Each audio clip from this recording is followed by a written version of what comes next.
Hi, it's Dennis Daly. I've posted over 100 excerpts from some of my more than 250 American montage shows that I did in the 1980s and 90s while at UPI Radio. Recently, I embarked on a fresh series of shows, and here's the second half of one of my new American montage interviews. Welcome back. My guest this time around is former Major League pitcher Carl Erskine, who was with the Brooklyn Dodgers in the early 50s, not only when that team was integrated with Jackie Robinson, but when it had a lineup that just would not stop, including Roy Campanella, a player whom everyone loved, but who was involved in a one-car accident that left him nearly completely paralyzed. Carl Erskine has fond memories of Campy. Well, I could sum Campanella up in one word almost.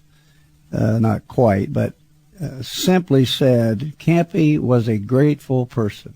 He got up every morning giving thanks that he had the career he had, that he got the opportunity he had. Even after he was injured in a wheelchair for 33 years, he never had a bitter thought. He never said, why me? He never said, I got a bad break. When somebody would say, Roy, how do you handle that? He would come right back with an upbeat answer. What do you mean, handle what? I got plenty left. Yeah, I lost a little bit. But he said, I got a good mind. I got all those years. He was MVP 3 times in the National League. I probably pitched at least 1,000 innings to Roy. But he was a grateful person. He always said in the clubhouse, if some player was grumbling about his locker, or he said, hey son, let me come here. Let me talk to you. Do you realize where you're at? Do you know how many people would like to be in your shoes? He would be a counselor to young players to look at the best side of life. And he never lost that, even though after his huge career as a player, Hall of Famer, he hit some ice, the car spun out of control, and hit a telephone pole. And the way the impact happened, it threw him under the dash and kind of trapped him there. And he said he could hear the motor still running, so he was going to reach up and turn off the key, but he couldn't move. And the injury had just partially severed his spinal cord, or damaged it, and to the point that he lost the use of his arms and everything below his neck. He was just a teddy bear. I took a friend of mine to see him at the hospital one time in New York, and my buddy Bob Wright went with me. We stayed a half hour or so. When we left, Bob Wright says to me, hey, I thought we went up there to cheer him up. He said he made me feel like $1 million. Well, that's the way Roy was. He never hit bottom. And even the doctor said a paraplegic will have a point in time when they're going to hit bottom. They're going to be depressed. They're going to have a washout. And he said that'll happen to Roy. To my knowledge, and to the doctor's knowledge, it never happened to Campanella. I want to ask you about a couple of other players and then spend the time wrapping up talking about Jackie Robinson. But from the documentary, The Boys of Summer, a fellow who I really would love to have spent an afternoon with was Preacher Rowe. I just thought he was just, as they used to say back home, common as pig tracks. Preacher was from Arkansas, a little town of Hardy, and he and I used to sit on the bench, and he would want to talk about fishing down in Arkansas. I said, Carl, I'd like to have you come down and fish with me. Well, I used to do that, after the season was over. Well, Preacher was something on the ball club that existed in those days. There were no pitching coaches in baseball who were former pitchers. Now, this is strange to me, but the game is 100 years old, and the catchers were always pitching coaches. I had 4 pitching coaches in my career. They were all catchers. Now, in recent times, they've smartened up and brought former pitchers to handle the pitching Well, that staff. makes sense. It does, but what happened and what made sense in my era, we talked, young guys like me, we talked to the older pitchers. That's how we got our best advice about pitching, not from the catching The catcher could say, well, your fastball's not moving or your curveball's lazy. Well, they couldn't come down to the other end of the mound and tell you anything about your mechanics. They had zero information or experience to know how you felt with the bases loaded and the best hitter in the league at the plate. They couldn't help you in those ways.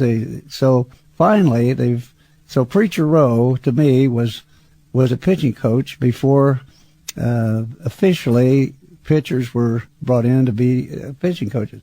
But he was a master on the mound, great control, and he used a lot of psychology. He was real slow, and that Pee Wee Reese, our captain, used to yell, "Pitch, damn it, pitch!" Because the infield would get ready, and Preacher's still rubbing the ball, or he's still psyching out the hitter. Still thinking about it. But he was a master with control, and he was just a clinic to watch. And I learned more from Preacher actually watching him, I think. And we were young guys. We could throw hard, but we were a little wild. Well, Preacher had this marvelous control. And we would say to each other, do you know what Preacher does? He throws a ball on purpose. He throws a pitch. He knows it's not going to be a strike. Here we are trying to throw a strike, and he can actually throw. And Campy used to say, who's pitching today? Preacher. Well, they can cut the middle of the plate out and throw it away. He's not going to use it. He used to just nip the corners, change speeds, and he was just a master pitcher and a great fella. Preacher's got one saying when he was through and he was ready to leave the baseball. He says, "Now, fellers, let's remember something old Preach going to tell you. Live every day like it's your last. Someday you'll be right." I love it. That was the way Preacher left us. Mentioning Pee Wee Reese, I know again talking about the documentary Boys of Summer, Reese mentioned that he, in a way, now am I right in saying he was older than some of the players? He was somewhat, yeah. We came up a lot of guys on the Dodgers in those years in their very early 20s. Pee Wee was just past maybe 7, 8 years older than most of us. Well, the reason I mention that is Reese said because of that, he felt the players looked up to him. And when he found out on his way back to the States that Jackie Robinson had been signed, he realized that he, being from Louisville, a southern state, would play a big part in making sure that Jackie fit into the team. Let's shift gears now and talk about that. I know you have a wonderful memories of Jackie Robinson. Can you take us back to that era and tell us exactly how tough that was? Well, Mr. Rickey, Branch Rickey, I just read this in Jimmy Breslin's book about Branch Rickey. Mr. Rickey signed me in 1946, about the same time. He had just signed Jackie ahead of that. But Breslin brought up some things about Rickey, that in 1904, he was assistant baseball coach at Ohio Wesleyan and took a team to Notre Dame to play, a baseball team. He had a black young man named Charles Thomas. And when they went to check in the hotel, they wouldn't let him go to the room. He said, "No, we don't have any accommodations." That was Rickey's first encounter with this racism of not allowing blacks to stay in hotels, eat in restaurants, and so on. And so Mr. Rickey coerced the manager of the hotel to let him sleep in his room. So he did, Charles Thomas. But he said when Charles Thomas was up in his room, he just scratched at his arm and says, "Why am I black? Why am I this color? Why do I have to be treated like this?" Well, that made such an impact on Branch Rickey that in his mind and in his deep psyche, he said he was someday going to face that bully, as he called bigotry, and he was going to try his best at some point to change that. That's what motivated him as general manager and part owner of the Dodgers to decide on his own to find a black player and bring into the major leagues.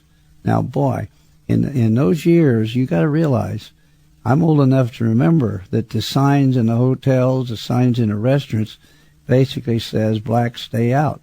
There was, right here in Indiana, there were towns that had signs at the edge of town. using the N-word, don't let the sun set on your head in this town. Now, that was the divide we had in America when Mr. Rickey decides to bring a black player on this big stage of Major League Baseball and challenge this bully, as he called it. And so he screened a bunch of guys in the Negro League, and he picked Jackie. Jackie was intelligent. Jackie was educated. He was also militant. Now, here's the twist. Mr. Rickey said, I can't have a Casper milquetoast. I got to have a guy with fire in his gut. I got to have somebody who's militant, who could fight. But then he said to Jackie, you could whip anybody on the field, but the question you must answer is this: are you strong enough not to fight? And Jackie had to think about that, because he'd been treated like any black man in America. And even in the Army, which was segregated, he was captain, almost got court-martialed because he wouldn't go to the back of a military bus. And so he was a militant makeup. And even the players in the Negro League said Jackie won't make it because he's got too bad a temper. But Mr. Rickey did something as a Christian man, promised his mother he would never abandon his faith. When he talked to Jackie and he told him, here's what you're going to face, and you could fight, you could whip anybody, but will you tell me, so I hear you say it, that you're strong enough not to fight? And Jackie said, I can do it. Then Mr. Rickey did this. He had a book in his drawer of his desk, Papini's Life of Christ. He read, this was a priest that wrote about Christ and converted himself. Anyway, he said, let me read this to you, Jackie. And he read the parable of Turn the Other Cheek. And in that parable, he knew, Mr. Rickey was so wise, he knew that Jackie had been raised by a strong Christian mother himself. And I think that connect was never been written about. It's hardly ever been said. I think that was a key to Jackie's success, that he believed Mr. Rickey. He believed that parable, that the way to whip somebody is not to fight, but to have a passive response. And I watched Jackie go through that, and I'm telling you, he had every reason in the world to fight back. He never did. History will show, if you look any place and every place, he never shoved anybody in a parking lot, took a swing in a restaurant. He never fought any place, and he never did. That was more than his playing ability to me, and that's what really caused people to watch Jackie play. He was an exciting player. He brought energy to the game. He gave the Dodgers began to win, and we started winning. Winning pennants, playing in the World Series. That was not the common Dodger teams. So Mr. Rickey then did another extremely wise thing. He had scouted all these black talents, and he knew who ought to be second behind Jackie. But instead of signing Larry Doby, who became a Hall of Famer, instead of signing him to play in the outfield for the Dodgers, he called Bill Veeck, general manager of the Cleveland Indians, and encouraged him to take Larry Doby and to integrate the American League about the same time that Jackie was integrating the National League. Can you imagine what that would have been like if only one league had black players? He wanted more than anything to integrate baseball. Now, he wanted to win. He wanted players that could bring championships, but he sacrificed having Larry Doby in our outfield. Now think of this. Duke Snyder in center, Frillo in right, and Doby in left. Let me tell you, if we'd have had Larry Doby, we'd have won all those World Series. I'd have all those rings instead of Yogi Berra. Carl, one more question about Jackie, and maybe I read this incorrectly, but it would seem that Brooklyn, which was a neighborhood of immigrants and minorities, might have had a little bit better chance of accepting Jackie than some other cities might have. Or do I overstate that? I think you're right on target. I think Mr. Rickey, again, When he was in St. Louis, I don't think it had been a Chinaman's chance for him to decide to bring a black player on the team. You remember, he built the Cardinals, the Gas House Gang and all that back in the 30s. But when he came to Brooklyn, he must have said, somehow Providence has put me here. This is the place to do it. Otherwise, why would he have waited so long after the Charles Thomas incident to make a try?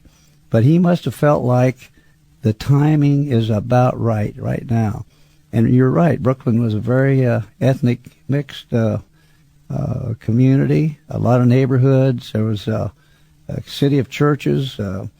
It wasn't like the glitz of Broadway or uptown New York. It was a quiet residential city. And I think Mr. Rickey sensed that. I have one more baseball question, and then I want to talk about your son. And that is, you hurt yourself on your first major league start, and were so much in pain you couldn't really practice between games. Can you tell us about that, and did it leave any lasting impact on your shoulder? Well, it's a lot of irony there. I was a young guy. I was very young. I was 21 when they called me up, and I had pitched a full season at Danville, Illinois. Then I went to a winter league in Cuba, pitched all winter. I came back and went to the Fort Worth roster and pitched a lot of innings up through the mid-season. As I said, I won 15, I think, in Double-A, and they called me to the Dodgers. So I'd been pitching year-round. Well, I won 2 games in relief, and then they started me against the Cubs. It was a drizzly, rainy day, and I pitched into the 7th inning, holding the Cubs in check, and we had a nice lead. And I was pitching to Bill Nicholson, a big left-handed power hitter. I struck him out on a high fastball. But when I did, I felt this sharp, hot pain in the back of my shoulder, and I'd actually pulled a muscle. Kind of pulled away from the bone. Well, you don't say much when you're a rookie, and you certainly don't go in the trainer's room.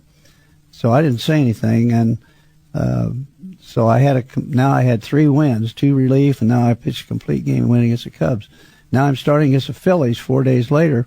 My arm is killing me. I mean, it is killing me. But I told the manager, and he said, "Why, son, you're pitching a shutout. Now, just you go right ahead. We'll help you when you need help."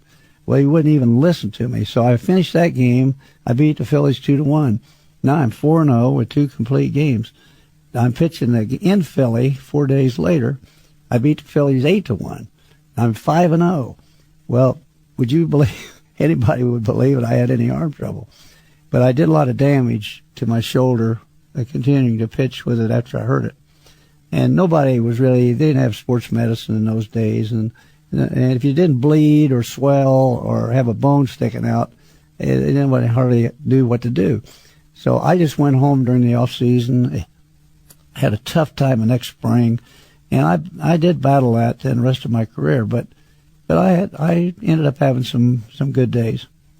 Carl, you have a son named Jimmy, and I remember talking to you one time about the fact that Jimmy, who was born with Down syndrome, which is hard for any parent to accept, but I would think if the parent is an athlete, it may even be rougher because you have such a macho image that nothing's going to go wrong.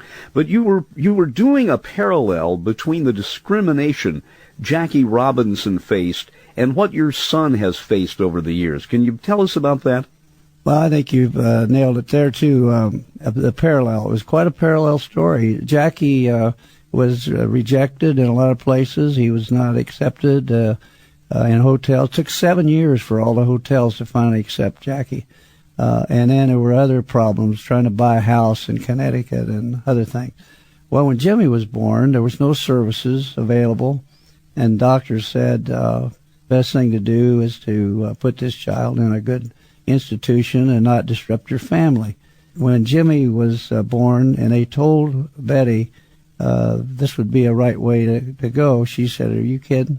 I carried this little guy for 9 months. He's going home with us." He did.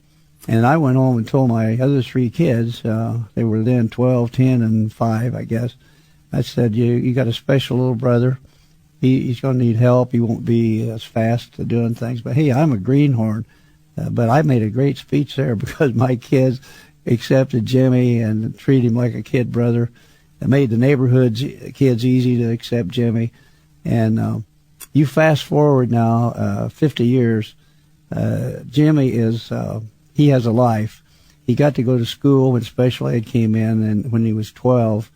Then he's been in Special Olympics, won a ton of gold medals in swimming and bowling and golf and track and field. And he's limited. Jimmy's limited, but he works at Applebee's restaurant. He's been there for over 12 years. He prepares the tables before they open in the mornings. He loves to work, and I thanked the manager. I said, gee whiz, it's wonderful that you hire somebody limited like Jimmy. Oh, he said, wait a minute, Carl. We love Jimmy. He said, look here, let me tell you about Jimmy. I point to him to my rest of my staff. He doesn't smoke. He doesn't have a cell phone. He doesn't tell jokes. He comes in, he clocks in, and goes to work. He said, I said that I want my whole staff to watch Jimmy. Well, you know what? Now, I told you fast, but that's 50 years experience. And there was a lot of tough things along the way, trying to get a group home started when there was a remonstrance against it. There's a lot of parallels that happened, just like Jackie. A non-acceptance, a fear, tradition, superstition, all that stuff was the same with Jimmy in his lifetime as Jackie. But they both succeeded. And the reason they did, because what they were doing was right. What Jackie was doing was absolutely right. What Jimmy and people like Jimmy wanting to be a part of the real world, the real life, was right. And so now Jimmy's got tons of friends. Listen, my grandson, who just lived with us for a little while and was a good buddy of Jimmy's, he's getting married in Georgia. He called the other day and he said, Susie, that's his Marine girlfriend, he said, we want Jimmy to be our best man. How about that? Now that's a leap forward. In Atlanta, Georgia, where they picketed the hotel in 1949, the Klan, the Ku Klux Klan, picketed our hotel because Jackie wasn't with us in the hotel. He was at a private home somewhere. But because he was on the team, the Klan picketed. They wouldn't let a black fan buy a ticket to our game that day. We played the Braves on our way north in Atlanta. They had the black fans sit on the levee behind right field.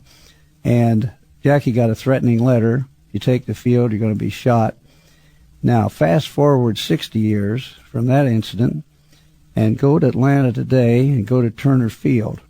There's a bronze statue of a player, a black player named Henry Aaron, who broke Babe Ruth's record.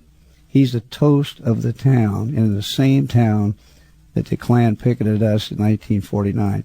I see and look at that, and I look at Jimmy's experience. There's a real parallel between Jackie and Jimmy. Well, Carl Erskine, it's been wonderful to have known you over these years. I must tell everyone at home we've never met in person, but we've talked a lot. True. Carl, you're just one heck of a guy, and it does my heart well to know you personally, and good luck and stay well. Thank you a lot. Well, I got a lot to be thankful for, and I've been 21 4 times now, so I got a lot to be thankful for. Thanks, Carl. You bet. I hope you enjoyed this interview from my new American Montage series. Check out YouTube for more. I'm Dennis Daly.